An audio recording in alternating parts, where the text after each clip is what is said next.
Baik teman-teman, selamat datang kembali. Pada kesempatan kali ini saya akan membahas mengenai analisa saham-saham untuk bank syariah ya. Jadi ada 4, yaitu BRIS, BTPS, BNBS, dan bank. Jadi suasananya pada minggu ini ya masih libur Hari Raya Idul Fitri. Jadi yang merayakan Hari Raya Idul Fitri ya, saya mengucapkan selamat Hari Raya Idul Fitri. Tahunnya untuk 1443 Hijriah ya. Jadi saya akan bahas untuk mengenai perbankan syariah karena seperti kita ketahui bersama ya, big banks ya yang non syariah itu sudah rally lumayan naiknya lumayan tinggi ya seperti itu ya, seperti BBCA, kemudian BBRI, BMRI, BBNI ya, dan juga bank buku 4 yang lainnya seperti BNGA, PNBN juga sudah mulai naik ya sebelumnya ya. Jadi yang terakhir menjelang libur ya, saham-saham bank syariah dia mulai rebound ya. Jadi saya mulai bahas apakah kedepannya masih potensial ya sampai dengan akhir tahun 2022 dan sampai 2023 ya, tahun depan ya. Jadi saya akan bahas berdasarkan laporan keuangan dari kuartal 1 2022. Jadi saya langsung ke materinya. Pertama, mungkin yang belum mengenal mengenai 4 emiten bank syariah yang ada di BEI ya, Bursa Efek Indonesia, yaitu BRIS, Bank Syariah Indonesia. Sebelumnya bernama BRI Syariah ya, tapi dia berhubung merger, jadi namanya diganti menjadi Bank Syariah Indonesia. Kemudian BTPS, Bank BTPN Syariah, kemudian Bank Aladin Syariah, berikutnya lagi PNBS, Bank Panin Dubai Syariah. Jadi ada 4 ya. Jadi yang um, kenapa saya bahas mengenai bank-bank syariah? Memang seperti kita ketahui bersama ya, penduduk Indonesia itu mayoritas adalah beragama Islam ya. Yang mana adalah ini berdasarkan data dari saya ambilnya dari websitenya dataindonesia.id, dan ini sumbernya dari Kementerian Dalam Negeri ya. Per 31 Desember 2021 itu populasinya ya, penduduk Muslim Indonesia itu 86,9% dari seluruh penduduk sekitar 273,32 juta ya. Jadi yang beragama Muslim adalah 237 juta ya, seperti itu ya. Jadi harapan saya ke depannya memang saya melihatnya untuk bank-bank syariah itu pertumbuhannya masih cukup lebar ya seperti itu ya, atau cukup tinggi ya. Mengingat memang mayoritas penduduk kita beragama Muslim ya seperti itu ya. Uh, jadi kalau kita lihat mengapa kok bank syariah gitu ya. Jadi ini sekilas definisi ya dari OJK. Jadi bank syariah adalah bank yang beroperasi sesuai dengan prinsip-prinsip syariah. Implementasi prinsip syariah inilah yang menjadi pembeda utama dengan bank konvensional ya, bank non syariah. Jadi kenapa dibentuk peraturannya? Karena untuk mewujudkan sistem perbankan yang terhindar dari praktek bunga yang dianggap identik dengan riba ya, seperti itu ya, atau perjudian dan ketidakpastian, dan juga praktek-praktek lainnya yang tidak sejalan dengan prinsip syariah ya, atau biasanya disebut haram ya, seperti itu ya. Jadi ini yang melandasi mengapa dibentuk bank syariah dan peraturannya seperti itu ya. Ini berdasarkan dari websitenya OJK. Jadi saya langsung bahas yang pertama. Biasanya kalau kita bicara mengenai analisa saham ya, mengenai fundamentalnya, yang pertama-tama itu yang saya lihat biasanya yang sekilas ya, itu saya lihat dari ekuitas ya. Jadi kalau kita baca laporan keuangan bagian sesi pertama itu yang awal-awal ya, setelah pembukaan seperti tanda tangan direksi dan lain-lain ya, itu biasanya dia um, bahas ke bagian balance sheet ya, atau neraca keuangan, yang mana isinya adalah aset, ekuitas, dan liabilitas ya, seperti itu ya. Jadi saya lihatnya dari ekuitas. Ekuitas itu apa sih ya? Secara sederhananya ekuitas adalah kekayaan bersih ya dari pemegang sahamnya, kekayaan bersih perusahaan. Jadi kalau kita bicara mengenai aset itu kan dia belum dipotongkan utangnya ya. Jadi kekayaan bersih kita itu ekuitas itu sudah uh, isinya itu rumusnya ya, aset dikurangi liabilitas. Jadi itu kekayaan bersihnya. Jadi harapannya kalau kita invest atau punya suatu perusahaan itu setiap tahun ya, itu ekuitasnya akan bertumbuh seperti itu. Nah, ekuitasnya bertumbuh itu karena beberapa faktor. Jadi bertumbuh ekuitasnya belum tentu perusahaannya makin membaik, belum tentu ya. Kita lihat pertumbuhannya karena apa. Tapi kalau pertumbuhannya ekuitas itu karena saldo yang saldo laba yang ditempatkan kembali ya. Jadi sehingga dia ekuitasnya bertumbuh. Nah, itu perusahaan yang bagus ya seperti itu ya. Jadi secara sekilas saya akan lihat ekuitasnya. Biasanya saya seperti itu ya untuk analisa saham ya. Kalau kita lihat yang pertama saya bahas adalah untuk BTPS.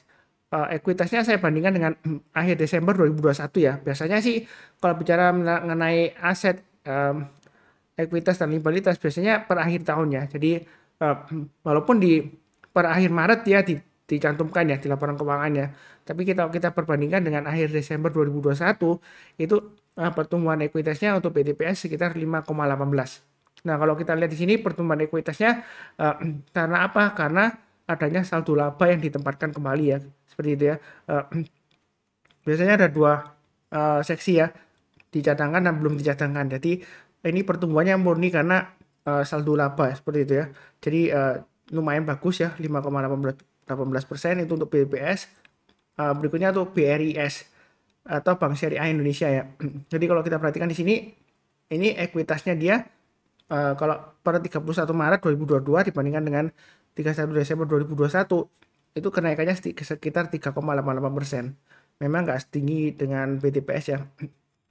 Ya mungkin agak maklum ya karena ukurannya untuk perusahaan Bank Syariah Indonesia ini dia kan lebih besar ya seperti itu daripada BTPS. Jadi kalau kenaikan ekuitasnya sekitar 3,80% itu masih cukup bagus ya seperti itu ya, masih bisa bertumbuh. Kemudian berikutnya untuk ekuitas dari PNBS. Jadi PNBS ini pertumbuhan atau kenaikan ekuitasnya sekitar 1,43% ya per 31 Maret dibandingkan dengan 31 Desember 2021. Jadi masih cukup bagus secara keseluruhan, secara sekilas ya seperti itu ya. Kalau kita lihat dari pertumbuhan ekuitasnya. Nah, ini untuk PNBS. Terus yang keempat untuk emiten bank ya. Seperti itu ya. Jadi untuk Bank Aladin ini dia pertumbuhan ekuitasnya dia minus ya. Jadi kalau per 31 Maret 2022 ya, itu kalau dibandingkan dengan 31 Desember 2021 itu penurunannya sekitar minus 3,75%. Jadi kekayaan bersihnya itu pemegang saham itu turun ya 3,75%. Ya.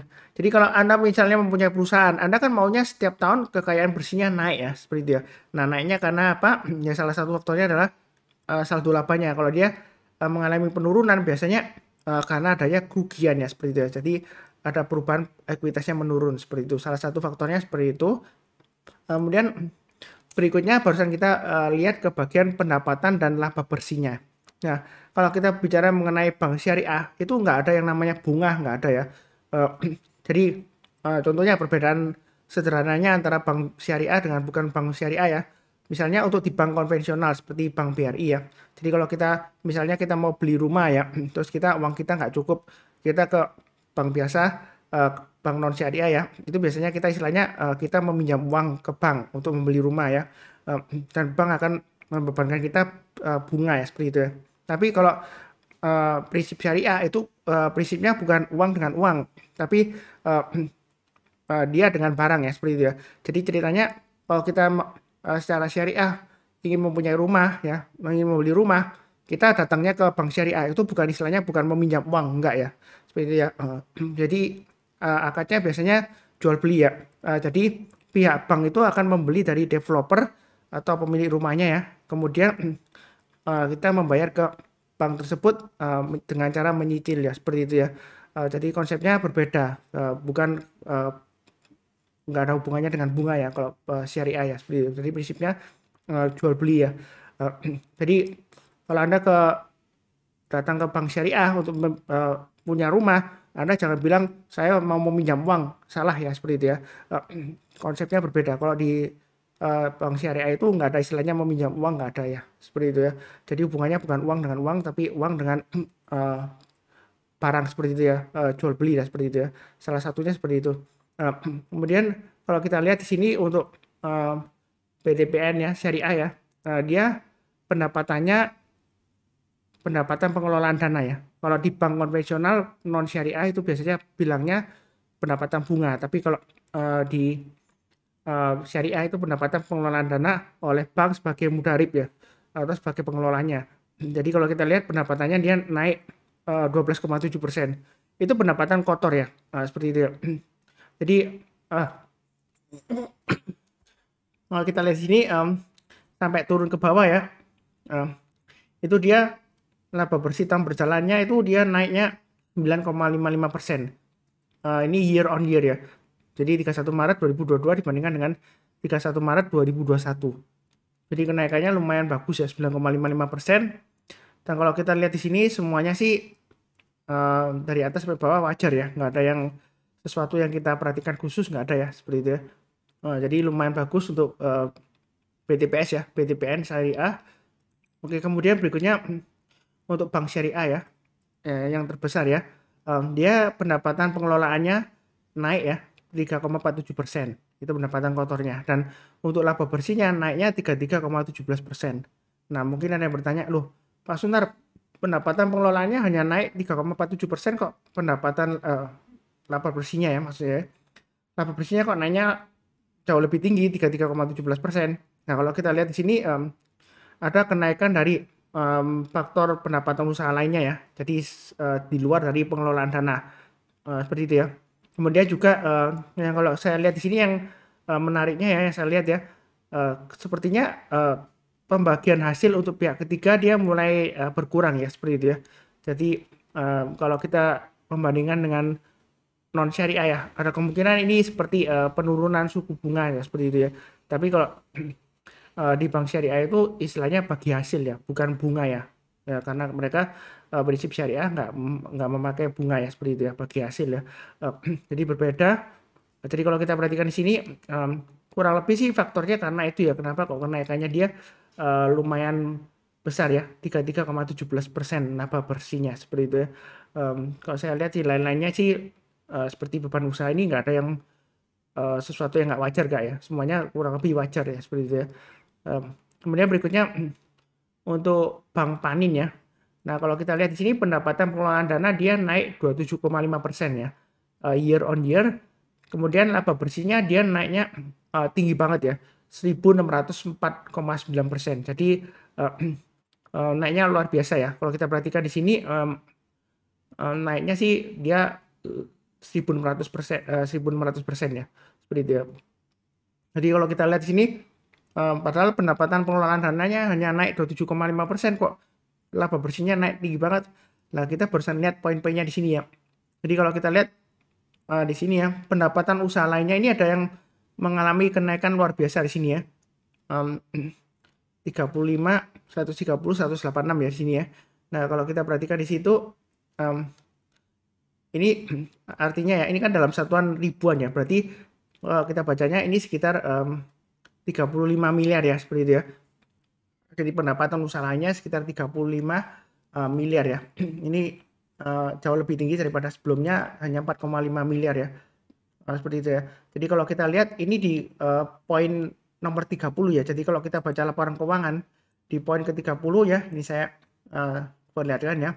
Nah, di sini kenaikannya adalah karena adanya penerimaan kembali piutang dan pembiayaan yang dihapus buku ya, seperti itu ya. Jadi istilahnya kredit macetnya yang dihapus buku ya.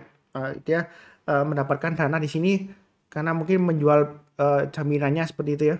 Jadi sekitar 33,5 miliar ya, seperti itu ya. Nah, ini ada perinciannya apa saja di sini ya. Ini untuk yang musyarakah ya, seperti itu ya. Kalau kita lihat di sini jadi kesimpulannya apakah bagus? Nah, berarti kalau kita bandingkan PNBS ini dibandingkan dengan BRIS dan BTPS, berarti dia jauh lebih bagus dong Pak Sunar, laba bersihnya naik tinggi dong. Enggak juga sih, kalau dilihat dari pendapatan pengelolaan dana memang dia naiknya lumayan jauh lebih bagus ya. Tapi laba bersihnya ini karena secara tidak langsung, bukan karena dari pengelolaan dana inputnya secara nggak langsung, dia dari pendapatan usaha lainnya yang mana adalah dari hapus buku ya, seperti itu ya. Penjualan dari aset kredit macetnya seperti itu ya. Jadi kalau dibilang bagus banget ya enggak ya, seperti itu. Kalau dibilang jelek sih ya enggak juga, karena dia enggak sampai minus ya, seperti itu ya laba bersihnya ya. Kurang lebih seperti itu. Kemudian berikutnya untuk bank. Ini untuk yang Bank Aladin ya. Kode sahamnya BANK. Jadi kalau kita lihat sebelumnya BANK ini namanya PT Banknet Indonesia Syariah Tbk ya sebelumnya ya. Jadi sekarang namanya Bank Aladin Syariah. Nah kalau kita lihat di sini pendapatannya pengelolaan dananya dia naiknya 33,88% ya, seperti itu ya. memang naiknya tinggi, tapi ternyata wah dia rugi bersih, ruginya nggak nanggung-nanggung ya. Nah, ini minus 3.003% ya. Jadi dibandingkan dengan periode sama tahun lalu, ya kan? Nah, ini dia rugi ya, ruginya dia nggak tanggung-tanggung. Ini kan satuannya dalam jutaan rupiah kan ya. Jadi kalau dalam jutaan rupiah ya, kalau kita lihat di sini berarti ruginya sekitar 43,9 miliar ya seperti itu ya. Dibandingkan dengan tahun lalu sekitar 1,4 miliar ya seperti itu ya. Jadi memang ada uh, kenaikan dari kerugiannya.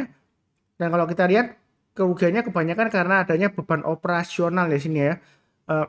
Dan kalau kita lihat di catatan keuangannya di nomor 21 ya. Ini saya zoomkan ya.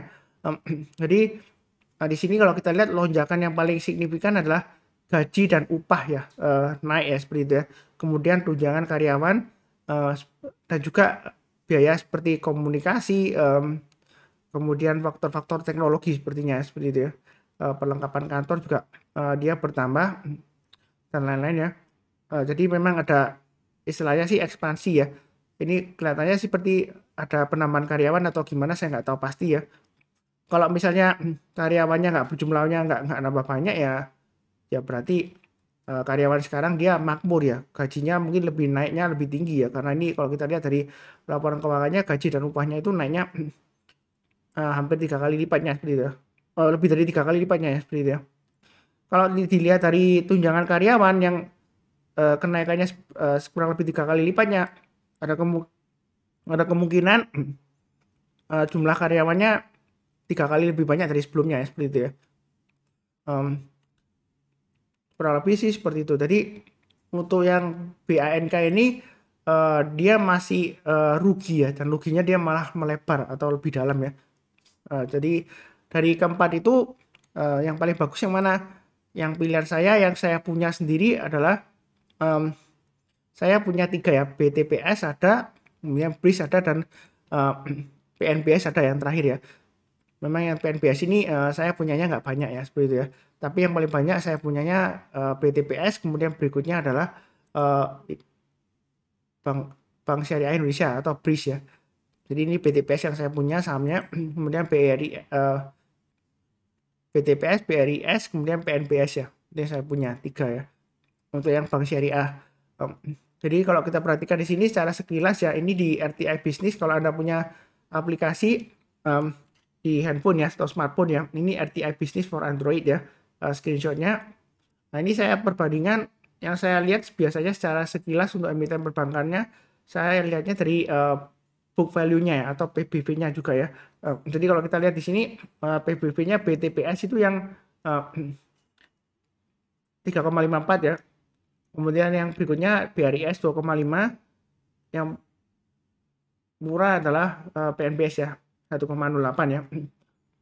Nah bank ini dia PBV-nya dia lumayan tinggi ya seperti itu ya, 26,61. Tapi kalau kita lihat dari earning per share-nya dan juga ROE-nya dia minus ya seperti itu ya, karena masih mengalami rugi bersih. Jadi menurut saya sih untuk bank ini saya belum menyarankan ya. Memang kalau kita bicara mengenai trading ya atau investasi dalam jangka pendek ya atau jangka menengah lah ya, biasanya sih mungkin ya fundamental sih gak seberapa dipertimbangkan. Mungkin yang paling penting adalah analisa teknikalnya seperti itu ya. Tapi kalau bisa ya maunya kan kita yang fundamentalnya cukup bagus dan juga secara teknikal dia juga cukup bagus ya seperti itu ya. Jadi win-win solution lah seperti itu ya. Itu yang saran saya ya. Bukan berarti fundamental nggak penting, nggak ya. Bukan berarti fundamental sangat penting, nggak juga ya. Kita juga lihat analisa teknikalnya seperti apa. Jadi saran saya sih dari ketiganya ini pilih salah satu aja. Yang paling bagus sebenarnya BTPS ya. Kedua BRIS. Memang kalau kita lihat secara PBV-nya BRIS lebih murah, tapi saya lihatnya dari performanya ya dari laporan keuangan sebelumnya ya, tadi saya sudah lihatkan ya, tadi pendapatan pengelolaan dana dan juga laba bersihnya, saya lebih suka BTPS sebenarnya seperti itu ya. Itu pilihan pertama walaupun dia mungkin lebih mahal daripada BRIS ya, seperti itu kurang lebih. Kemudian secara price performance ini juga dari aplikasi RTI for Business ya. Jadi ada PNBS, BRIS, BTPS, dan bank ya di sini ya. Jadi dari 4 ini ya, kalau kita lihat ya, ini yang saya sering pakai ya aplikasinya ya. Ini sangat mudah juga. Jadi kalau misalnya kita lagi di luar nggak sempat lihat chart ya, biasanya kalau kita mau pantau, biasanya saya lihatnya dari price performance low atau high range-nya. Jadi bacanya seperti ini ya. Jadi 1D itu 1 day, 1W itu 1 week atau 1 minggu, 1M 1 bulan ya, seperti itu ya. Year to date itu berarti dari awal tahun sampai sekarang ya, seperti itu ya. Ini low-nya, ini high-nya, ini untuk low high range-nya. Kalau price performance-nya dia kenaikannya atau perubahannya atau penurunannya ya kalau dia turun ya. Jadi kalau kita lihat dari 1, 2, 3, 4 ya, dari year to date-nya ya, ini semuanya masih minus ya, seperti itu ya. Memang saham-saham bank syariah itu dia masih belum naik ya, seperti yang saham yang non syariah yang big banks dia sudah naik tinggi ya. Jadi menurut saya sih kedepannya masih ada peluang untuk naik, ada ya. Seperti itu ya, karena performance-nya secara fundamental juga cukup bagus ya dari beberapa bank itu, setidaknya ya paling ada 2 lah ya atau 3 yang PNBS lumayan ya. Yang agak jelek yang masih jelek BANK ya, seperti itu ya. Jadi kalau dari sini kalau kita lihat sebenarnya mudah ya. Misalnya kalau kita masuk mulai nanti kalau marketnya sudah buka ya tanggal 9 Mei ini ya, mulai buka ya. Jadi hari Senin ya. Kalau yang mau beli itu misalnya mau buy sekarang ya, PNBS misalnya, itu supportnya pakai aja acuan 61 atau 60 ya. Jadi kalau dia turun lagi di bawah 61 atau di bawah 60 lebih baik jual dulu. Karena dia kalau turun di bawah 60 ada kemungkinan dia bisa testing lagi, kembali lagi tidur ke 50 ya, seperti itu ya. Jadi sederhananya seperti itu. Kalau dari BRIS ini kan kalau kita lihat low-nya ini kan untuk 3 bulan terakhir kan dia di 1.500. Jadi kalau dia turun di bawah 1.500 lebih baik jual dulu ya. Maksimum di 1465 ya. Nah, seperti itu ya. Jadi kalau langsung buy ya kita perhatikan kalau dia turun di bawah 1.500 ya mungkin jual dulu sebagian, turun di bawah 1465 jual dulu semuanya. Ini secara low high range-nya ya. Secara mudahnya seperti itu secara sekilasnya ya. Kemudian berikutnya untuk BTPS ya. Ini kalau misalnya buy langsung ya pasang aja stop loss-nya di 3.100 dan 2930 ya. Yang mana adalah year to date-nya ya. Low-nya dari year to date-nya. Jadi kalau dia turun di banyak itu lebih baik jual dulu semuanya. Memang kalau kita pakai acuan 2930 agak jauh ya, kita pakai acuan yang 3.100 ya. Yang paling dekat kalau mau pasang trading stop-nya atau stop loss-nya adalah 3350. Itu untuk 1 hari ya terakhir ya. Tapi kalau menurut saya sih terlalu dekat. Jadi pasang aja di 3.100 dan 2930 yang sudah punya ya. Ini secara sekilas belum pakai chart ya. Nanti saya jelaskan pakai grafik ya. Kemudian berikutnya untuk emiten BNK, misalnya Anda mau masuk di sini, sebenarnya masih belum saya sarankan ya karena fundamentalnya masih jelek. Kalaupun Anda mau masuk, pasang stop loss-nya di 1990 di sini ya. Karena kalau dia turun di bawah 1950 ya, itu sudah resikonya makin tinggi ya, seperti itu ya. Bukan makin murah, enggak ya. Karena kalau kita bicara mengenai murah, itu murah sebenarnya ada 2 ya. Murah karena dia salah harga, atau murah karena dia ya memang murahan karena memang kualitasnya jelek ya, seperti itu ya. Kalau kita punya barang ya, istilahnya barang KW lah, ya memang dia kualitasnya jelek ya, kita nggak bisa ekspektasi bagus seperti apa ya. Tapi di pasar saham kadang-kadang memang yang fundamental jelek bisa diangkat naik tinggi bisa aja ya, tapi seperti itu ya. Tapi saran saya sih ya paling nggak ya kita maunya win-win lah ya. Yang fundamentalnya lumayan bagus, ya price action-nya secara teknikal juga bagus ya, seperti itu ya. Ya ini kurang lebihnya seperti inilah ya secara sekilasnya. Sebelum kita masuk ke grafiknya atau chartnya ya. Jadi berikutnya saya akan bahas mengenai grafiknya atau chartnya. Saya ganti screen-nya ya. Jadi yang pertama yang saya bahas adalah BTPS ya. Ini sudah saya gambarkan sebelumnya ya. Jadi kalau dia selama dia bertahan di atas 3.000 dia masih ada harapan ya, seperti itu ya. Untuk BTPS ya. Memang sebelumnya dia cenderung lesu. Jadi kalau dia naik lagi breakout ke atas 320 ini kesempatan bagus ya untuk buy ya. Jadi ini masih ada targetnya. Kalau kita pakai acuan swing high yang terdekatnya di sini ya. Itu 3650 target price terdekatnya. Kemudian berikutnya kurang lebih sekitar area ini ya. 3.990-an. Jadi kalau mau buy sih boleh-boleh saja ya. Jadi belinya bertahap aja. setiap pelipatan Rp50 atau Rp100 kalau mau tambah lagi atau average up boleh aja ya seperti itu ya. Ini kalau secara teknikal sih pasang aja stop lossnya ya di area 3320, ini 3110 dan sekitar kurang lebih 3000 atau pakai acuan swing low di sini ya 2930 ya. Jadi kalau dia turun di bawah 3000, saran saya sih lebih baik jual dulu semuanya, jangan hold ya, jangan average down, karena kalau selama dia berada di bawahnya 3000 itu resikonya masih tinggi ya. Tapi kalau dia sudah berhasil mantul atau rebound dan bertahan di atas 3000, apalagi dia sudah naik ke atas 3000 ini ya, sudah saya gambarkan di sini ya, 3320, jadi kemungkinannya masih bisa target price berikutnya di paling tidak di tengah-tengahnya sini 3650 ya. Kalau syukur-syukur kalau kita dikasih sampai 3990 ya, itu untuk BTPS. Belinya bertahap aja, jangan terlalu takut dan jangan terlalu agresif juga ya, seperti itu ya. Ini sudah mulai rebound ya, mudah-mudahan aja lancar ya, dikasih ke 3950 ya lumayan lah seperti itu ya, kalau tadi harga terakhir ya. Kurang lebih seperti itu. Berikutnya tuh BRIS ya, dia turunnya juga dalam. BRIS sudah pernah saya bahas juga di analisa saham harian dan analisa saham mingguan, bahwasanya di sini kalau dia sudah berhasil naik lagi ke atas 1580 boleh buy, naik ke atas 1690 tambah lagi boleh ya. Target price-nya terdekatnya di 1800. Jadi ini sudah saya gambarkan sebelumnya. Nah, kalau kita lihat di sini lumayan akurat ya garis-garisnya seperti itu ya, lumayan rapi lah.